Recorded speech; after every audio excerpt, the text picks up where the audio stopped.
On May 3rd, 1888, the wind came down the buttes above Sage Hollow with a dry, rasping edge, and at dawn the thermometer outside the depot office stood at 39 degrees, though spring had already turned the creek banks green. Sage Hollow held 287 souls by the church roll and the freight census, enough for 2 streets of plank fronts, 1 rail platform, 1 smithy, 1 church, and 1 general store that believed itself the town's heart. Beside the boarding shed for hired hands, 16-year-old Dustin West stood with what the town had left him, a dun mule with a scar across its shoulder, a crosscut saw wrapped in oilcloth, and a rolled survey map tied with twine. His blanket roll leaned against his leg brace. His limp made a quiet drag in the grit whenever he shifted his weight. The foreman of the shed had told him the decision at first light, not with anger, but with the practical coldness of frontier arithmetic. 1 cot was needed for a new track gang from Laramie, and Dustin no longer worked regular chain for the subcontractor. He warned too often about wind cuts, grades, and spring undermining. Men called it worrying. Men who spent wages before supper called it bad luck to listen. By sunrise, his tin cup, 2 shirts, and iron kettle lay on the boardwalk beside the mule's lead rope, and no one argued the matter. By mid-morning, the depot bell clanged for freight, and Sage Hollow settled back into its own business while Dustin gathered his things and turned his thoughts to where he could still make a start. Dustin had not arrived in Sage Hollow as a dreamer. He had arrived at 13 with a measuring chain over one shoulder and a rod case under the other, hired by a Union Pacific subcontract crew that needed small, careful hands for line work through broken ground. For 3 years, he walked grade with men twice his age, learned to read slope by eye before a level confirmed it, and learned that 1 inch of error at the wrong place became a washed culvert, a tilted wall, or a dead horse in spring runoff. He could cite drainage in country that looked flat to everyone else. He could mark where cold settled after sunset. He could tell which cut would hold drift and which would shed it. The limp came in the 2nd week of August 1887, near a limestone shelf 22 miles east, when a blasting charge went early and dropped a face of stone before the warning shout carried. His foreman, Henrik Lunde, died under the slide before noon. Prayers were said over him, and 2 others lost hands. Dustin survived with a crushed hip and a left leg that never moved cleanly again. The contractor paid him $12 final wage and called it full settlement. By autumn, he could walk with a hitch, but he could not keep pace with rail gangs that measured success in miles laid before dark. What he carried away from that work mattered more than wages, though he would have taken wages if he had been offered them. He carried a surveyor's discipline and his mother's winter law. Anya West had come from Finnish lake country, where snow stood taller than fence rails, and poor families survived by understanding earth, not conquering it. She had taught him that timber walls lost heat like open hands, while packed soil and stone held it like a closed fist. She had taught him to bank structures on the windward side, to keep food below frost depth, to build doors that opened inward when drifts pressed like grain against a mill gate, and to cut vent elbows so smoke left while warmth stayed. She died of fever when Dustin was 12, but her methods remained precise in his speech because she had made him repeat them while he split kindling, depth, angle, weight, sequence, reserve. By the 2nd week of May, after sleeping 2 nights in an empty freight crate near the siding, Dustin took $6.40 in coin and scrip to the land clerk and purchased a narrow draw lot west of town, 60 feet across at its widest point, 210 feet long, sloping toward a seasonal runoff channel. Most buyers avoided it because spring melt crossed the upper edge in fast sheets and left gravel fans where gardens should have stood. Dustin chose it for the same reason others refused it. Water had already written the grade for him. The cut could take a rear earth wall and a deep cellar without hauling half a hillside. Silas Pemberton watched the filing from the porch of his store. Coat clean, beard oiled, boots polished to a city shine no ranch hand could keep for 10 minutes. He was 41, heavy through the middle from sitting behind ledgers, with soft fingers that counted credit and a gold watch chain that flashed when he gestured. His store sold flour, lamp oil, harness rivets, bolts of calico, patent tonics, and imported glass panes he described as modern civilization. He considered himself a steward of order because most debt in Sage Hollow ran through his books. When he learned what parcel Dustin had bought, he laughed loudly enough for wagon men to hear. "The draw lot is fit for muskrats and fools," Silas said. "You cannot build progress in a ditch." Dustin did not answer the crowd that gathered to enjoy the exchange. He laid his survey map across a nail keg outside the smithy and checked his numbers again, one finger tracing contour notes he had copied by hand from railroad profiles. That evening, while he rubbed the mule's shoulder with rendered tallow, he spoke in a low voice as if repeating a rule to himself and the animal alike. Let them talk. Words did not stop wind. He named the mule Cedar, not from sentiment but from function. Cedar hauled without complaint and held a straight pull even when the traces creaked. On the 14th of May, Dustin set his first stakes. He measured an 18 by 26-foot main room, then marked a rear storage chamber sunk further into the bank, 12 feet by 14, with a ceiling just high enough for a tall man to stand, but low enough to keep heat where breathing happened. He aligned the long axis east-west to reduce broadside exposure, canted the windward corner by a hand width to break direct gust pressure, and paced out a drainage swale 3 feet beyond the future wall line so runoff would pass and not pool. The first expenditures went to tools and transport. 2 iron spades cost $1.10. A mattock head with a new hickory handle cost 75 cents. 30 feet of hemp rope bought used from a freighter cost 40 cents.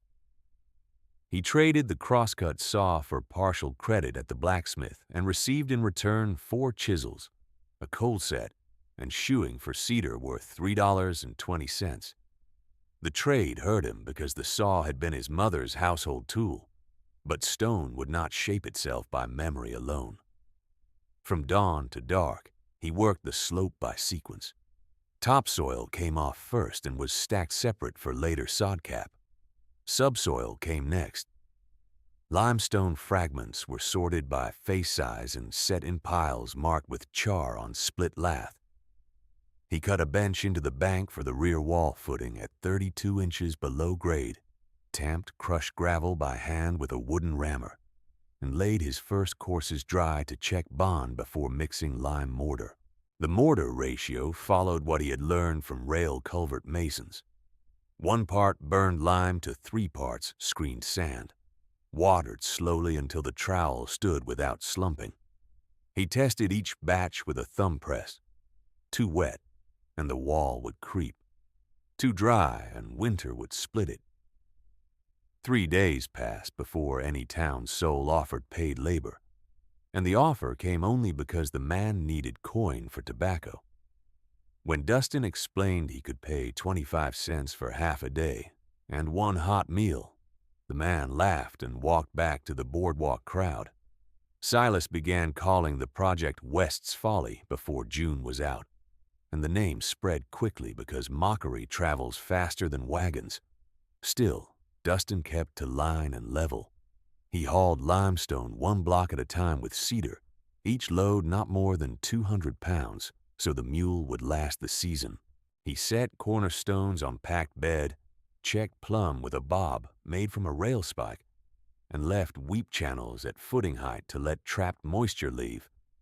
By early July, the front wall stood 4 feet high, and the rear wall reached nearly 6 where it met the cut bank, thick enough already to show what he intended, not a shack against weather, but a structure that borrowed strength from earth itself. He had spent $18.90 in cash and another $9 in trade value, and each purchase appeared in a small ledger wrapped in canvas inside his bedroll. When evening light failed, he sat on an upturned bucket near the half-dug entry tunnel and copied the next day's measurements by lamplight while Cedar cropped bunchgrass beside the stakes and the wind moved over Sage Hollow like a warning no one yet wished to hear.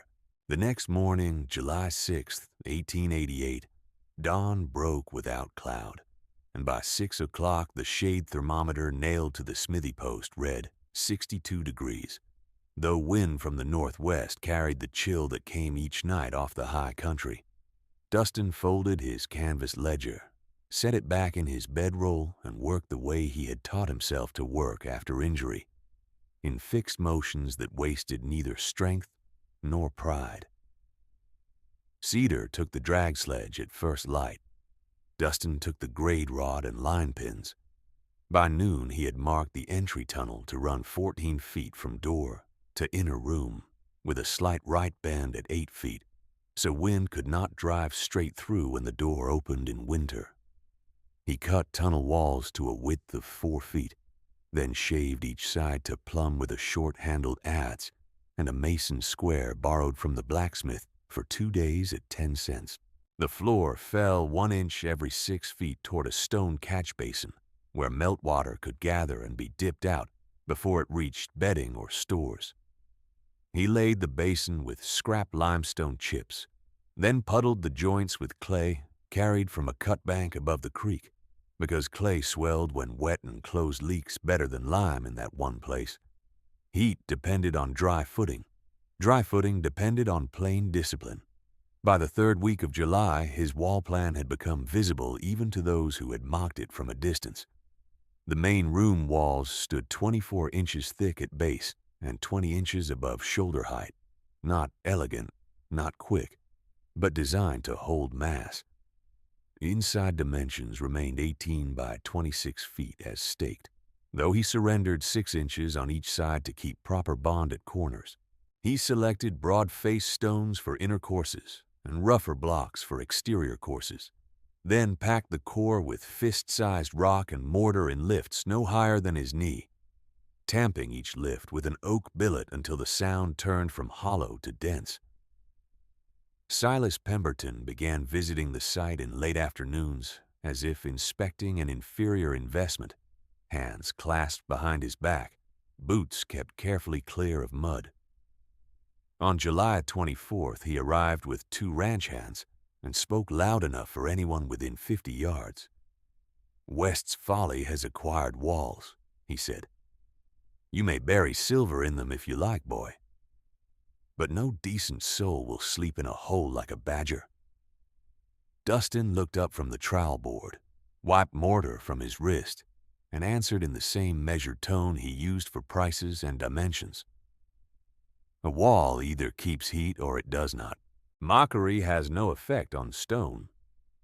The ranch hands laughed because they had come to laugh, yet one of them returned alone 2 days later to ask what Dustin charged for setting a cold pantry pit. Dustin quoted $1.40 plus lime, and by sunset the man had changed his mind after speaking with Silas on the boardwalk. Word passed quickly that Pemberton disliked folk taking lessons from the ditch lot. In August, the work changed from excavation to systems, and systems cost money. Dustin paid $1.80 for a cast-iron stove collar, salvaged from a failed freighter camp. He paid 65 cents for 2 elbows of stovepipe dented but sound. He split cedar pegs from green billets rather than buy nails at store price, bored pilot holes with a hand auger, and pinned interior lintels to stone jambs so wood could flex without cracking mortar.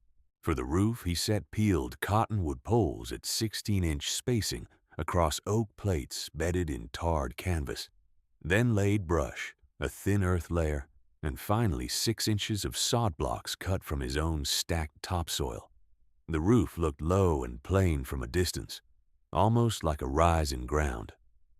That was the point. On August 11th, heat reached 86 degrees in shade, and most of Sage Hollow considered winter talk an offense against common sense. Dust lay thick on the church steps. Children ran barefoot along the irrigation ditch. Freight wagons came from the south, loaded with peaches, tinware, and bolts of summer cloth, and the town treated abundance as if it were permanent law. Dustin stood at the freight scales, counting flour sacks and coal tonnage with quiet attention. He did not challenge anyone there. He carried the numbers home and entered them in his ledger, where columns for flour, beans, kerosene, and lampwick stood beside another column marked reserve days. 3 days later, he started the cellar, deepening he had postponed for strength. The original plan had called for 8 feet below grade at the rear chamber floor. He cut to 12. The extra 4 feet cost him 9 days and skin off both palms despite gloves. Yet he kept to line because deep earth held steadier temperature than argument ever held public opinion. At 10 feet, he struck compact gravel that drained clean. At 11 1/2, he cut a horizontal vent tunnel 14 inches square, sloped slightly upward for 6 feet, then turned it through a clay-sealed elbow into a vertical stack massed behind a rock pile. Air would circulate without direct draft. Potatoes would not rot.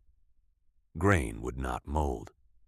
A household could live on that difference. By the last week of August, he had spent $46.70 cash and $19 in trade value. Silas had begun charging him 30 cents a gallon for kerosene that others bought at 10. Salt that sold for 3 cents a pound became 9 when Dustin asked for it. Nail kegs were suddenly nearly gone, unless bought with cash in advance. Dustin answered price gouging the only way he could. He bought less. He made more. He rendered tallow for lamps, traded 2 days of stone setting to the blacksmith for nail offcuts, and cut rawhide lashings for bins and shutter bars. The blacksmith's daughter, Ruth Calder, came first at dusk with a wrapped loaf and the caution of one carrying forbidden news. She was 11, thin from summer growth, and spoke with the plain urgency of a child who had listened at adult doors. Silas told Pa there will be one more big rail freight in October, she said. Pa says if that train misses, flour gets short by Thanksgiving. Dustin set down his mallet and asked no leading question. Ruth supplied the rest. Pa coughs all night now when wind comes under the wall. Ma says it is sawdust lungs from the forge years, but it is worse when weather turns. She says he needs still air. Dustin nodded once and took a stick of charcoal from his pocket. On the back of an empty flour invoice, he sketched a sleeping platform frame raised 18 inches above floor level, 2 feet from any exterior wall, with a wool blanket curtain that could trap warmer air near breathing height. He wrote board lengths and peg counts beneath the drawing and handed it to Ruth. "Tell your father this costs less than medicine and may do more for his chest," he said. "Also tell him to pack the wall seam with clay and straw where the draft enters." Ruth came again twice that week, carrying bits of town arithmetic no one else thought to count. 2 flour bins in Silas's back room stood half empty before September began. Coal orders had been delayed at Cheyenne because priority wagons served larger depots. One ranch family had bought decorative mirrors on credit while asking to defer bean payment. Dustin did not scold her. He only increased his planned shelter count from 8 souls to 14, then to 20. Not because his room had grown, but because he could stack sleeping shelves in 2 tiers along the rear wall and rotate stove watch every 2 hours. By September 19th, the morning light had changed its angle, flatter and colder, and frost remained in shadow pockets until nearly 10. Dustin climbed the West Butte before sunrise with a rod cut to 4 feet and marked snow shadow basins where old drifts from prior years had lingered longest. He found early pockets already crusted from a thin overnight fall at elevation. Geese crossed south in 2 long wedges before noon. lower and more hurried than season customary. Prairie dogs had begun plugging burrow mouths with unusual thoroughness.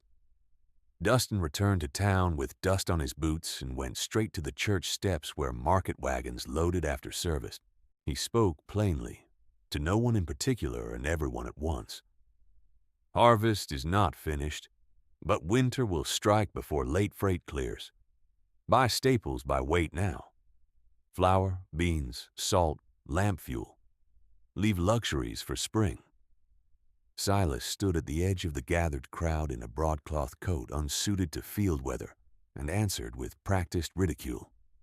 "Hear the ditch engineer," he called. "He predicts blizzard from geese and holes in the ground. A burrow is where fear goes to die, and West means to be buried alive in his." Some laughed because laughter cost nothing. Some looked away because they had heard too much certainty from men who sold certainty by the yard. Dustin offered no second speech. He walked back to the draw and drove red cloth markers into cedar stakes every 20 yards from his door line toward town, beginning with 6 and finishing with 18 before dark. In clear weather, they looked unnecessary. In whiteout, they would be a road. A warm spell settled over Sage Hollow in the final week of September, too soft and too sudden, with noon temperatures near 71, and evenings still enough for porch talk after lamplighting. Silas used the weather as proof of his own wisdom, telling customers at the counter that panic did more harm than cold, and that civilized homes with high windows and painted trim were all the preparation a progressive town required. He sold imported glass for storefront improvements and extended credit for parlor chairs, while quietly refusing to reduce staple prices. Dustin used those same warm days to complete work most souls considered excessive. He hung inward opening shutters faced with plank and backed by felted wool, each bar seated in stone pockets so drift pressure could not force them open. He built a baffle chamber behind the stove collar from firebrick fragments set in clay, forcing smoke to travel an extra loop before exit and surrender heat to masonry on the way. He dug 2 water bins within the cellar floor, each lined with pitch and stone, each marked by dipstick at 5-gallon intervals. He stacked rye, dried beans, rendered tallow, and split cottonwood in labeled rows. Household use, guest reserve, emergency issue. By October 8th, he had spent $73.15 in coin and trade since first stake. On that same day, Silas unpacked a crate of decorative etched panes for his storefront at a cost of $156, not including freight. The town admired the panes in afternoon sun. Dustin measured vent draw with a smoke taper and adjusted his elbow 1 finger width tighter. 3 days passed before Ruth appeared again, this time breathless from running and carrying a folded note from her mother requesting help with draft-proofing before night frost. Dustin went after supper with clay sacks on cedar and worked the Calder wall seam until midnight, then returned home under a hard sky crowded with sharp stars. At his own door, he paused, looked west where cloud bands sat low over the ridgeline, and listened to the wind tone deepen in the draw, not louder but heavier, as if distance itself had thickened. On October 12th, first ice formed along the stock trough before dawn and did not fully melt by noon. Dustin marked his entry tunnel for possible stretcher passage, snapping charcoal lines another 6 inches out on each side and setting aside an extra cottonwood rib to brace the crown if widening became necessary after the first hard storms. He pre-labeled plain crates with charcoal lettering, communal use, but left them stacked empty against the rear wall while his food cache stayed in private bins. No one had asked him to prepare. No one had promised gratitude. He did it because numbers on a ledger and breath in cold rooms answered to the same law. By the end of October, rope lines ran from his threshold to the stock pen, to the wood stack, and out toward the first red stake on the town path, each line knotted at 10-foot intervals for gloved hands in dark or blowing snow. Cedar stood saddled through most evenings, feed bag filled in advance, traces hung ready by the door peg. The house that had been called West's Folly now held warmth after sundown with one modest fire. Interior air near 54 degrees, while outside, frost silvered every rail. Sage Hollow still slept in high-walled plank homes with loose boards and pride enough to mistake appearance for shelter. And on the last night of October, the town gathered in lamplight under clean glass panes while Dustin checked each knot on each rope line once more. Then banked his stove, set the watch kettle, and waited for weather that had already begun to move. The night of October 31st settled clear and hard, and after he checked the last rope knot, Dustin didn't go to sleep at once, but pulled his ledger close to the stove and revised the arithmetic of shelter by lamplight. He struck through one column marked Private Reserve and rewrote it as First Week Communal Issue, then measured floor space with a cord line and decided where 3 additional sleeping tiers could be built without choking the passage to the rear bins. By midnight, he had cut and stacked 12 cottonwood uprights, each 5 feet 10 inches, and 36 cross slats, each 28 inches, enough to frame narrow berths along the north wall where cold seeped least through the berm. Cedar shifted in the pen when he worked the saw, the mule's breath rising pale against the dark. Inside, the masonry held at 53 degrees with only a banked coal bed and split wood added once in 3 hours. At first light on November 1st, with the outdoor thermometer at 19 degrees and wind from the northwest at a sustained push that rattled loose boards in town, he widened the entry tunnel the extra 6 inches he had marked on October 12th and shored the crown with the reserve rib, pegging each side into stone pockets he had cut by hand. He laid the tunnel floor with flat limestone chips set tight enough to take stretcher runners and dusted the joints with dry clay to reduce slip under wet boots. Where the tunnel bent, he fixed an iron hook and hung 2 coiled lines there, one hemp and one rawhide, because frozen hemp could snap under sudden strain, while rawhide stretched before failing. He mounted a second door at the tunnel inner throat, plank over plank with felt between, each board clamped by cedar battens and hung on strap hinges salvaged from a wagon box. Airlock, his mother had called the principle. One door opened at a time. Heat stayed where lungs needed it. By the second day of November, he had converted the rear chamber into a disciplined grid. Beans in 40-pound sacks went to the lower shelf where temperatures stayed steady. Rye and flour sat above on split plank racks to avoid floor damp. Tallow crocks were sealed with waxed cloth and marked by date rendered. He drove pegs into a wallboard and hung tin tags not for ownership but for ration sequence, first issue to oldest stores, no exceptions made by rank or temper. The 2 cellar water bins were brought to full line, 10 gallons each, with lids weighted by stone. He set a hand mill near the stove and tested it with cracked rye to ensure the spindle still turned under cold fingers. In the main room, he shifted the stove 12 inches off-center, then built a low heat shield of stone behind it, so warm air would travel the sleeping side before exiting toward the vent elbow. Every adjustment served one intention: longer warmth from less fuel, calmer breathing in crowded dark. 3 days passed before he went into town for iron strap and lamp wick, and when he reached the store porch on November 4th, he found a painted board nailed to the hitch rail: West's Folly Lodging, room below ground, cold fear guaranteed. The lettering was uneven, done by young hands under adult approval. Men on the porch waited to see if he would tear it down. He did not touch it. He tied cedar, entered, and asked for 15 feet of strap iron and 2 pounds of wick cotton.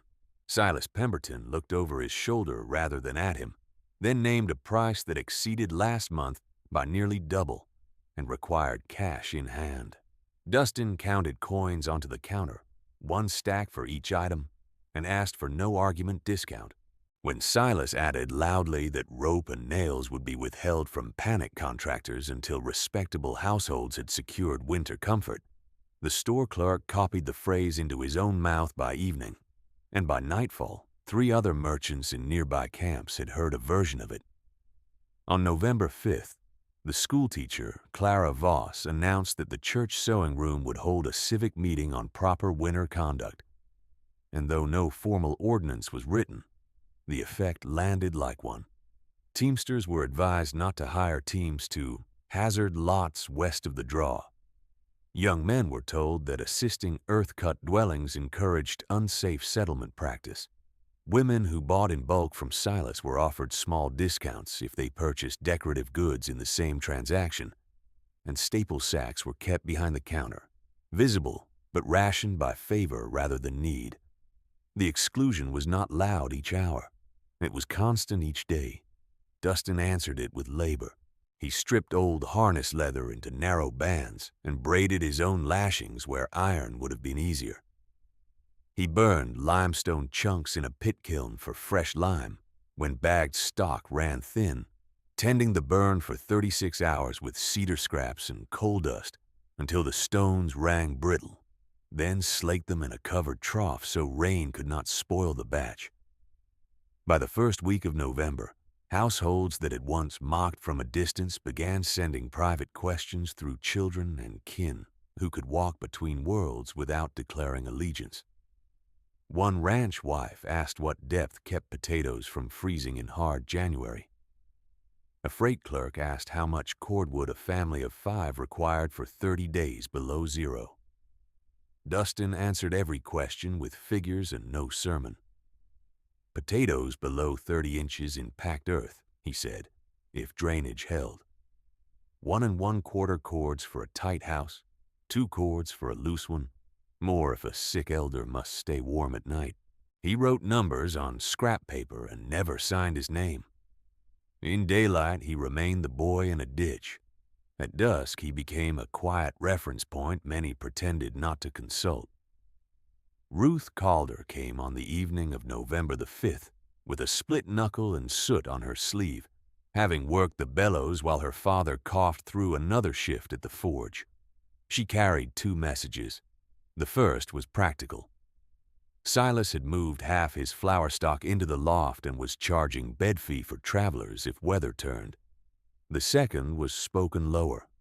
Her mother had heard Elias Boone at the depot say telegraph lines west were already reporting sleet and high wind where autumn should still have held.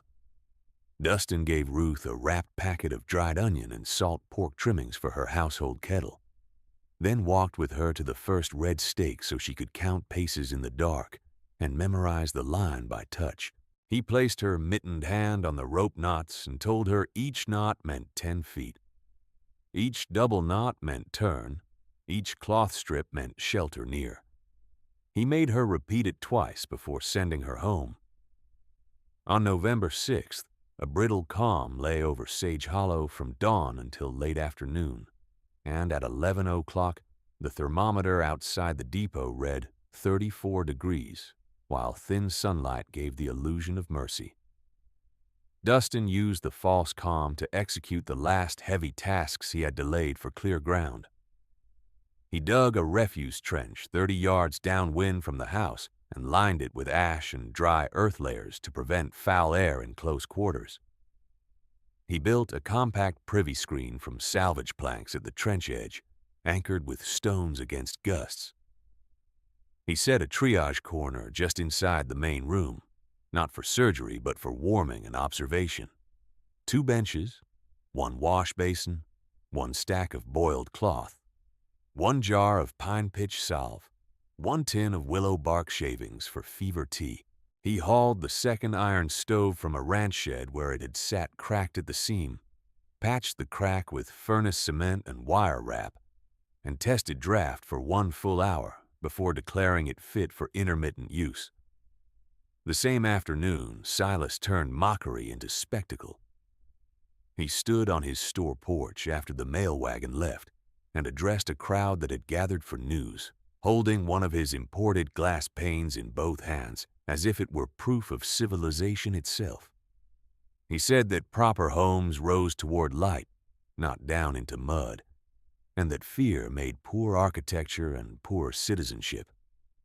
He invited any soul present to inspect his loft lodging, recently swept and stocked with feather ticks at emergency rates posted by the door.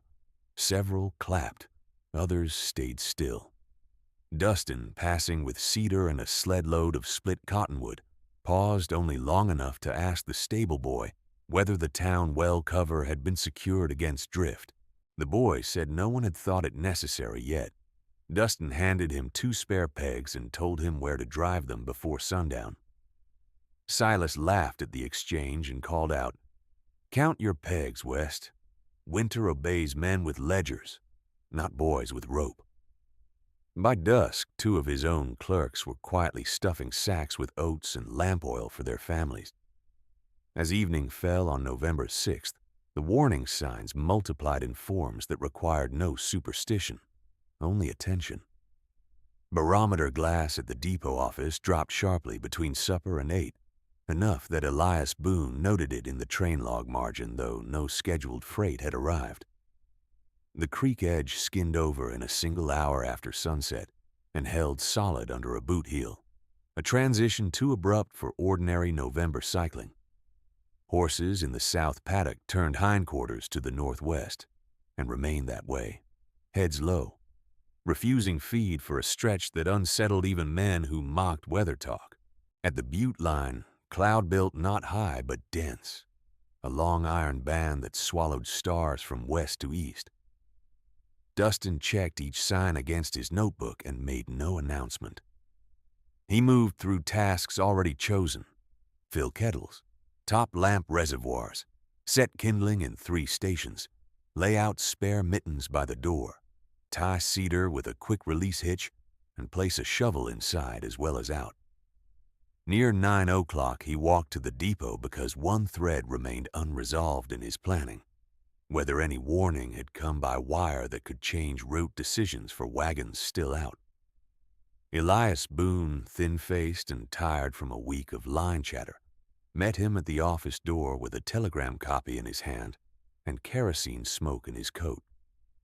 The message had come from East Relay. Cold wave advancing. Rapidly high winds expected, stop, likely rail delays. Stop.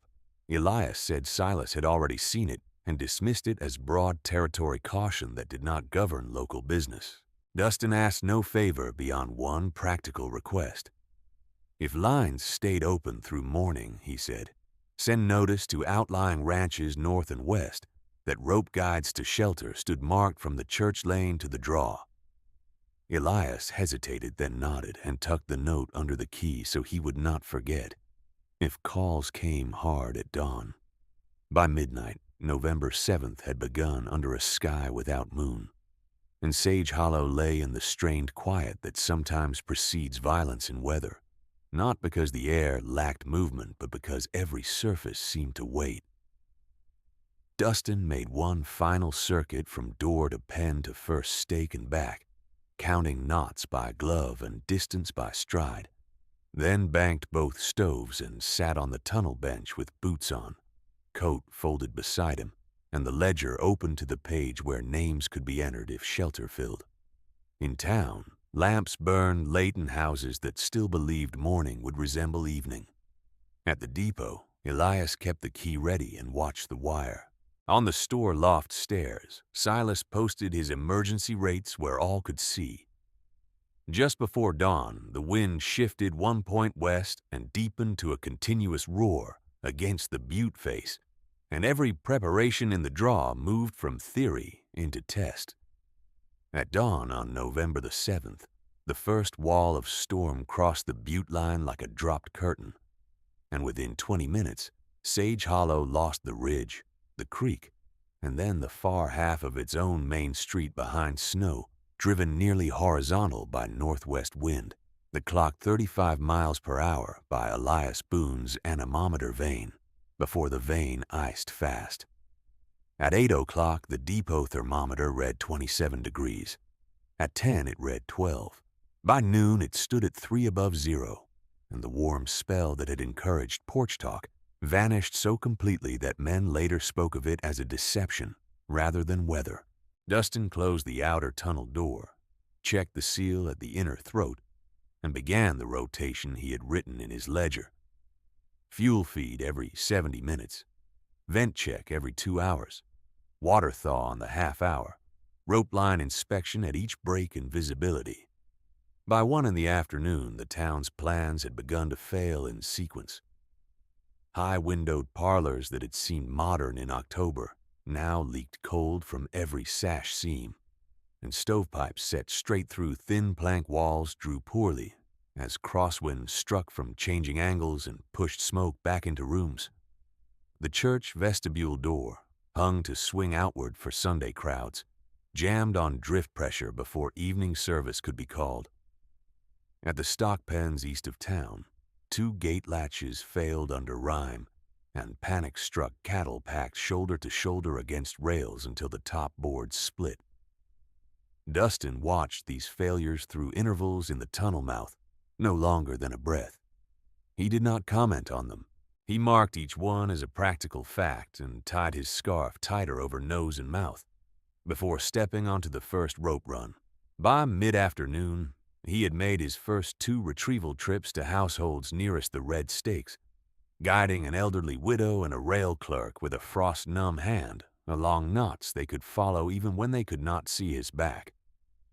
Cedar pulled steady under a light travois frame Dustin had prepared from spare poles, not for freight this time, but for bedding rolls, medicine tins, and 1 cast-iron kettle salvaged from a porch where the family could not keep a flame alive. Inside the half-buried house, interior air held at 50 degrees with both stoves managed low and even. Outside, the temperature fell to -8 by 4 o'clock.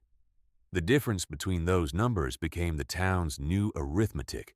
At the depot, Elias Boone kept the key and the wire through late day and sent 3 short warnings before line noise swallowed the relay. Rope markers west. Draw shelter available. Stop, bring fuel if able stop. The final return from east came fractured, then ceased.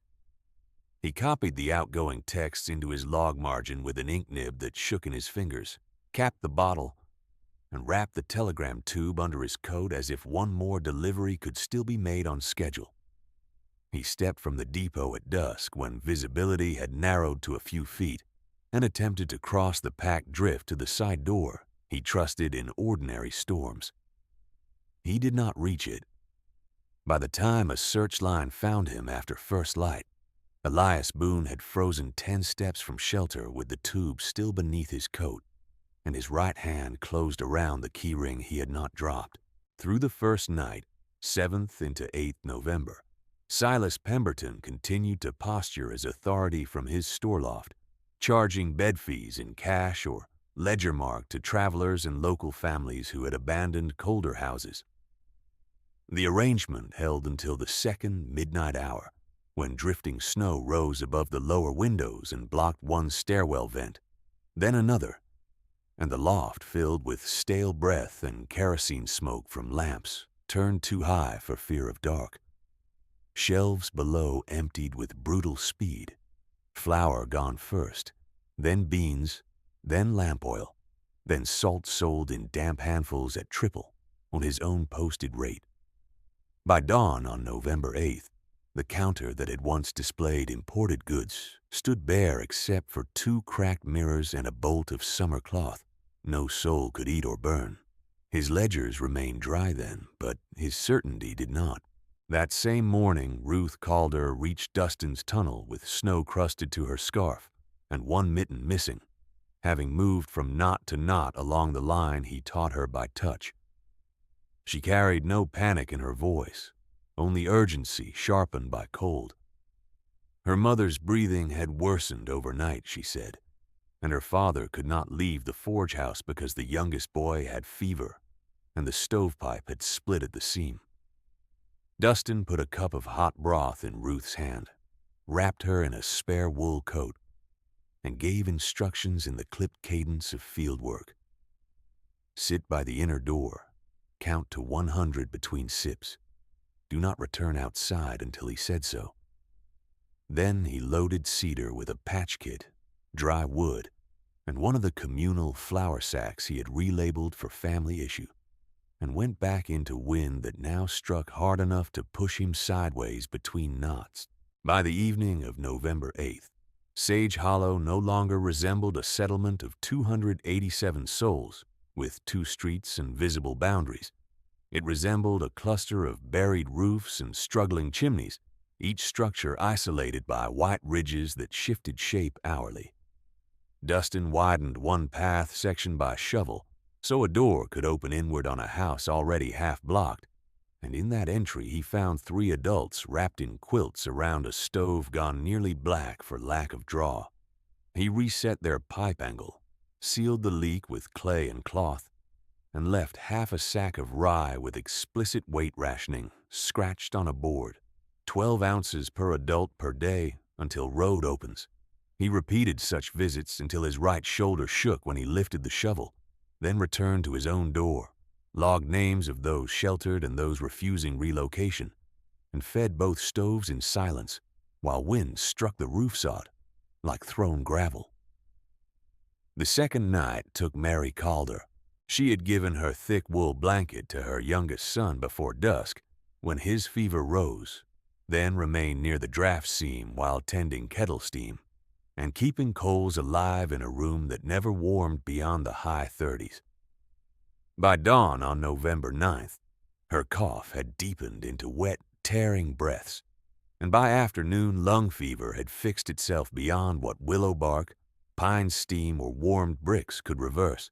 She died after sunset with Ruth and the blacksmith at her side, and the borrowed blanket still around the boy, who survived because she would not take it back. When Dustin arrived on the next rope run, he removed his gloves, closed Mary Calder's eyes with 2 careful fingers, and assigned 2 men to carry her by sled to the lee side storage shed where the dead could be kept with dignity until ground could be opened. He spoke her name aloud before he left, so it would not be swallowed by storm noise. 3 days into the chain event on November 10th, a brief lull of less than 2 hours gave the town false permission to move too far too quickly, and Reverend Amos Pike used that narrow window to organize a rescue from the church for 2 older congregants believed trapped behind drifted pew benches. He entered with 3 volunteers and a pry bar, cut one path to the vestry, and sent one woman out alive wrapped in altar cloth and horse blanket. As they worked the second extraction, Ween returned from a new angle and loaded the leeward roof faster than the weakened beam could carry. The beam failed with a single crack heard across the lot, and Amos Pike did not survive the collapse, though the others were pulled clear. He had refused to leave while one congregant remained inside, and that refusal became both his final act and the town's final illusion that courage without preparation could substitute for structure. By November 11th, the storm had become a system rather than a single blow, with renewed squalls each 6 to 10 hours and overnight lows between -22 and -28 in exposed sites. Sage Hollow's plank houses consumed fuel at desperate rates, and many households burned furniture legs, shelving, and fence rails when cordwood dwindled.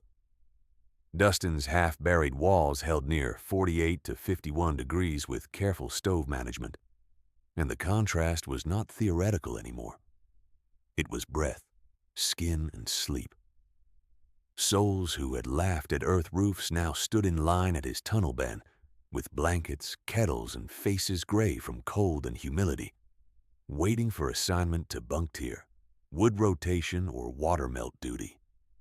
He admitted them in order of medical need, age, and exposure, not kinship, and not prior kindness. On the morning of November the 12th, Silas Pemberton's storefront began to fail. The decorative glass he had celebrated in October cracked under uneven load and thermal strain, and drift pressure pushed through the lower frame until one pane shattered inward and packed the counter in hard snow.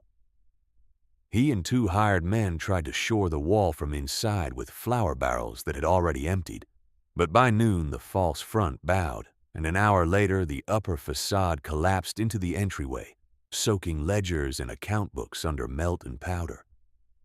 By dusk, Silas stood bareheaded in blowing snow where his porch had been, his coat collar stiff with ice, watching ink run from pages that had governed half the town's debts. Status went down with the frontage in less than a minute. Cold did the rest. He came to Dustin's earth door after nightfall with no speech prepared and no crowd to hear him. Ruth saw him first through the tunnel slit and called Dustin from the stove. Silas entered bent against the low lintel, shivering hard enough that he could not remove his gloves, and for several seconds he could not form words beyond names of those still trapped near the collapsed store. Dustin did not ask for apology and did not reference the painted board that had mocked this same doorway days earlier. He pointed to a bench, ordered hot broth into Silas's hands, and gave him work as soon as his shaking eased. Wood rotation at the rear stack, 6-minute turns, no pauses, then rope guide duty at first light where his height would help signal in drifting snow. By November 13th, with shelter occupancy above Dustin's original highest estimate, help was no longer a favor requested from one outsider, but a coordinated transfer of responsibility that the town had resisted until weather removed the option. Clara Voss organized sleeping rosters by household, so strangers could rest in shifts without dispute. The blacksmith, grieving and exhausted, repaired broken shovel heads in the tunnel mouth, where heat could temper iron without overtaxing fuel. Silas, under Dustin's direction, carried split cottonwood until his soft merchant hands split and bled through cloth, then returned for the next load because there was no other currency left that mattered. Cedar made 4 more runs that day and returned each time with frost on mane and harness, yet kept the line true. On November 14th, as another squall closed over Sage Hollow and the burial crew postponed groundwork once again, Dustin opened his ledger to a clean page and entered 3 names beneath the date in a hand steady from practice rather than calm: Elias Boone, Mary Calder, Amos Pike. Then he turned the page and wrote fuel weights, water levels, and the next watch schedule for the living, because grief in frontier winter had to stand beside measurement, or it would consume both. Outside, the wind still moved like a weapon through streets no one could see. Inside, the walls held. Inside, the walls held. And on November the 15th, they held not as refuge for a single cast-off boy, but as a disciplined shelter for 32 souls rotating through heat, sleep, work, and grief under rules written in charcoal on plain boards. Dustin divided each day into watches, 2 hours each, with 1 crew on fuel, 1 on water, 1 on cooking, 1 on rope duty. He weighed flour on the depot scale he had hauled in before drifts sealed the lane, issuing 10 ounces per adult and 7 per child each day, adding broth from bone stock when cedar kindling ran hot enough to spare simmer time. No one took extra.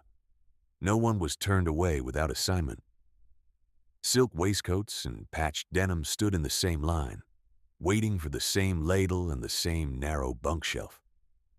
In that room, status froze outside with the drift. By November 18th, after another night at -24, the shelter system had spread beyond his own doors into a network of adapted homes. Dustin sent teams in pairs along the red stakes, each pair carrying clay, wool scraps, and a written list of emergency retrofits: sealboard seams at floor level first, lower stovepipe angles against gust backflow, hang blanket baffles across sleeping corners, keep water vessels covered to reduce ice crust and heat loss. Clara Voss copied the instructions in a school ledger and read them aloud to those who could not read. The blacksmith implemented pipe patches in 3 houses. Ruth Calder, small enough to pass drifted gaps, became the fastest runner between stations, carrying ration tallies and medicine requests. Silas, once the guardian of decorative glass and credit leverage, worked rope line maintenance until his hands were raw then stood tunnel watch with a lantern hooded against wind. He called each knot count steady for the next soul in line. Work became the only language anyone trusted. 3 days later, when visibility cleared for less than an hour at noon, Dustin led Cedar and 2 sleds to the wreck of Silas's store. The expensive etched panes lay under hard snow in glittering shards that reflected no light worth saving. Beneath a collapsed shelf, they recovered 4 intact sacks of beans, 1 crate of salt bricks, 2 tins of lampwick, and the soaked remains of ledgers that had recorded debts no family could now pay in coin. Dustin ordered the food hauled to communal bins, and the ledgers spread near the stove only to dry enough for names to be read. Silas watched ink run and pages fuse, then nodded once when Dustin said the records would be copied only for fair settlement after thaw, no interest added from storm dates forward. A merchant had spent $156 on window display. A 16-year-old had spent $73.15 on thermal mass and storage sequence. Winter had already published its own comparison. On November the 24th, 9 days before road crews could break through from the south, the telegraph line sputtered back for 14 minutes under rime and static. Elias Boone was dead, but his desk remained where he had left it, and the outgoing warnings he had scratched in the margin were still legible after drying by stove heat. Clara carried that page to the key and sent a short report east under Dustin's dictation. Sage Hollow Holding. Stop Elias Boone. Deceased in duty stop need. Flower coal medical cloth when line or road clear stop. The reply, fractured but understandable, confirmed that 2 North Ranch families had reached shelter because they followed rope markers described in Boone's earlier transmission. The external call had found its outcome. A dead telegrapher's final duty had crossed distance and returned as lives counted. When the storm chain finally weakened on December 2nd, it did not end with sunlight and relief speeches, but with shovel work measured by feet per hour. Hand crews from Sage Hollow cut lanes to buried doorways, then to the depot, then to the church lot where Amos Pike had fallen. The town counted 284 souls by evening roll. 3 names did not answer: Elias Boone, Mary Calder, Amos Pike. On December the 4th, under a pale sky and a temperature of 12 above, they buried Elias beside the depot fence with the telegram tube and keyring placed on the coffin lid before sealing. Mary Calder was buried on the south rise with her blanket folded at her son's feet, then returned to the family. Amos Pike was buried near the church foundation stone, the broken beam planed and cut into a simple marker crossed by men who had served beside him. No oratory tried to reduce the cost. Names were spoken. Soil was closed. By the 2nd week of December, as roads reopened to mule freight and coal wagons, the reckoning began not with one dramatic declaration, but with a line of quiet visits to Dustin's Draw at dusk. First came households who had mocked from porches, each carrying repayment in kindling, lime, or labor. Then came those who had stayed silent while mockery spread, asking for wall measurements and vent angles with eyes fixed on the floor. Dustin answered with chalk marks on stone, then sent them home with task lists. Some apologized directly. Some did not. Change still registered in what they carried back. Not gossip, but gravel, sod cutters, and shovel handles. The plain gathering occurred on December the 16th outside the half-buried house because the church roof remained unsafe. Snow stood shoulder-high along the lane walls, and 81 souls came despite cold that bit through wool in minutes. Clara Voss opened the proceedings with names of the dead and names of those sheltered, then read from her copied pages the ration rules and retrofit instructions that had stabilized the town. She did not flatter Dustin. She documented him. One by one, voices followed. Jonah Harker, a ranch hand who had laughed from Silas's porch in July, said he had called the house a badger hole. and told others no respectable soul would live under sod. He said he had spent the second storm night burning chair legs in a drafty room while his daughter coughed into a frozen quilt, then survived only because Ruth led them by knots to Dustin's tunnel. He asked not for absolution, but for a chance to work 2 days each week on spring Biram crews. Marta Ellison, who had bought imported cloth while delaying bean payment, said she had repeated that fear built poor houses and pride built proper ones. She said pride had not warmed her children when the stovepipe iced and smoke dropped. She acknowledged that she had taken first bread from communal bins without first thanking the one who had filled them. She offered, before all present, to organize a women's preservation cooperative for dried roots, tallow, and rye, so no family entered another November with empty shelves and polished mirrors. Then Silas Pemberton stepped forward, hat in both hands, coat patched at elbows where once it had been broadcloth clean. He spoke longer than anyone else, because the damage tied to his choices ran wider than one insult. He said he had used his store ledger as if it were law, charged triple for salt and kerosene when warning should have lowered price, discouraged teamsters from helping on the draw lot, and placed appearance above preparedness because appearance had preserved his authority. He repeated his own phrase exactly. A burrow is where fear goes to die, and said he had stood at that same burrow door shaking, alive only because the boy he belittled opened without condition and gave him a wood stack instead of a verdict. He said his ledgers had collapsed with the false front, and that he wished part of that collapse had happened sooner in his own thinking. He asked Dustin for forgiveness before the town, then added that if forgiveness was not offered, instruction would still be needed, and he would submit to either. Dustin stood with one hand resting on Cedar's neck and listened until the line ended. He did not hurry the silence after Silas finished. Snow shifted in the wind cuts along the lane, and breath hung wide above the gathered hats. When he spoke, he used the same level tone he used for measurements. My mother taught me in Finnish winters that shelter is duty, not bargaining, he said. I did not cut stone so I could decide who deserved warmth. I cut stone because weather does not ask who was kind in July.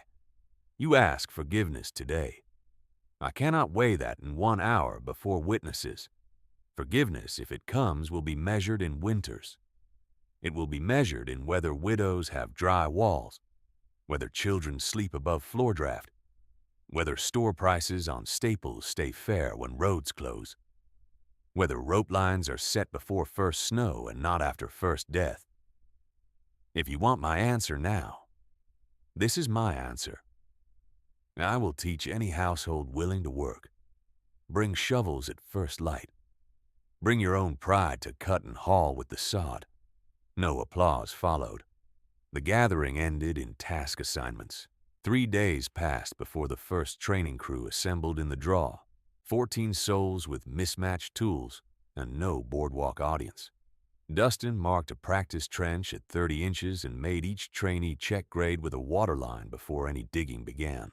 He demonstrated inward door hanging with drift load calculations scratched on a plank. He showed vent elbows built from stove scrap and clay seals tested by smoke taper. Silas paid cash for staple shipments when road wagons resumed and posted prices publicly by weight, the same for all buyers, then set a rule that emergency reserves could not be sold down for decorative imports after harvest. Clara added a winter provisioning arithmetic block to school lessons, using Dustin's ration ledger with names removed. Ruth learned to read plans and by spring could lay out a cellar footprint with less than half-inch error across 12 feet. By March 1889, 14 homes in Sage Hollow had added earth berms, deepened root storage, or rehung doors to open inward against drift. The church rebuilt its roof with steeper pitch and reinforced trusses. The depot installed a storm cache under lock with duplicate key held by the station and school. A cedar post at the town edge marked the first red stake line. not as monument but as instruction. The painted board that had mocked West's folly was planed smooth and reused as a measurement table in Dustin's yard, its old letters still faint beneath chalk marks and knife cuts. Years later, wagon journals described Sage Hollow as the rail stop, where storms met stone and did not take the town whole. By 1906, the winter school operated in Dustin's first half-buried house, mule hitch posts, still scarred by a 16-year-old hand, and each October families gathered there to weigh flour, inspect vents, and renew rope routes before the first hard front crossed the buttes. The house still stands, low against the draw, more earth than wall from a distance. Inside, ledgers remain on a shelf. Fuel weights, ration tables, burial dates, build plans, and the page with 3 names entered on November the 14th, 1888. Children trace those names with careful fingers and then turn to the next pages, where measurements for the living begin. The next child in line was Thomas Boone, Elias Boone's nephew. 9 years old and solemn in a coat that had belonged to 2 older cousins before him. He traced his uncle's name once, lifted his hand, and asked Dustin why the ink looked rougher on that line than the others. Dustin took the ledger gently, turned it toward the stove light, and showed him where melted snow had once struck the page edge before drying into a faint tide mark.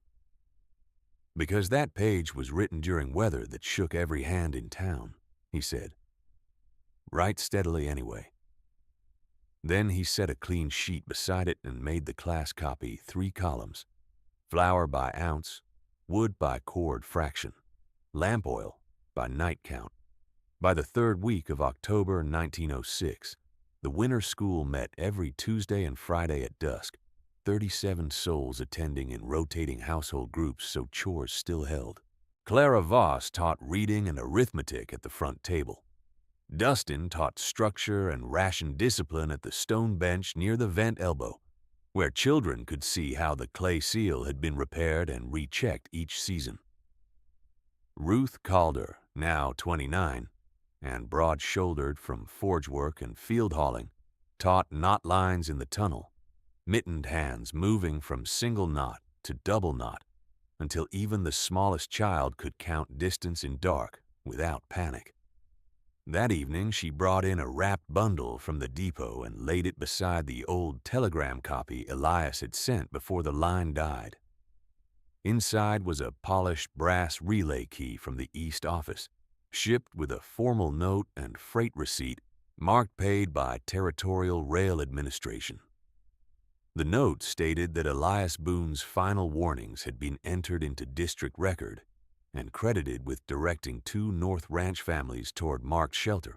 Clara read the note aloud in the measured voice she used for scripture and mathematics alike. Thomas Boone stood very straight through the reading. Afterward, Dustin mounted the key on a cedar board above the ledger shelf, between the ration tables and the winter burial register, and wrote under it in charcoal, "Signal sent. Signal received." 2 days later, on October the 26th, Silas Pemberton asked for the floor at the town store before evening close, and no one mistook his purpose for commerce. He had rebuilt the storefront years earlier with plain pine and narrow panes set deep. No false front, no imported display. The old etched glass was gone except for one cracked shard he kept in a drawer as a private warning. 83 souls crowded between flour barrels and seed bins, while frost formed white at the window edges. Silas placed 3 books on the counter. 1 dry ledger begun after the storm, 1 copy ledger made from the pages salvaged in 1888, and 1 slim red book titled Winter Reserve Account. He opened the copy ledger first and read names with balances that had once been inflated by emergency rates: salt, kerosene, lampwick. He read each original charge, then the corrected charge set at pre-storm price. Then the difference struck away. He didn't hide behind language. "I profited from fear," he said. "These entries prove it. They remain in this book, so denial cannot return. and the debt from that conduct remains mine." He then opened the red book and announced the rule that had governed his store for 15 winters and would govern while he lived. From first hard frost to spring road opening, staple goods sold by posted weight at one price to all households, with emergency reserves set aside before any decorative stock entered the building. He slid the corrected ledger toward Clara for school archive and signed the bottom line in full view. No cheering followed, but no one looked away. Jonah Harker stepped forward and placed $2 silver on the counter for the reserve fund. Mart Ellison placed a sack of dried turnip and onion chips beside it, labeled by weight and date. Ruth added 6 forged hinge straps stamped with notch marks indicating inward door use. Silas looked once toward Dustin, who stood near the back wall with Cedar's old lead rope coiled over one arm, and Dustin answered only with a nod toward the scale. Silas understood. He weighed the goods and entered them under reserve, not donation, then read the total aloud. On November the 4th, 1906, with noon temperature at 21 and a northwest wind rising, the town held its annual storm drill from Church Lane to Draw Lot. No one called it pageantry.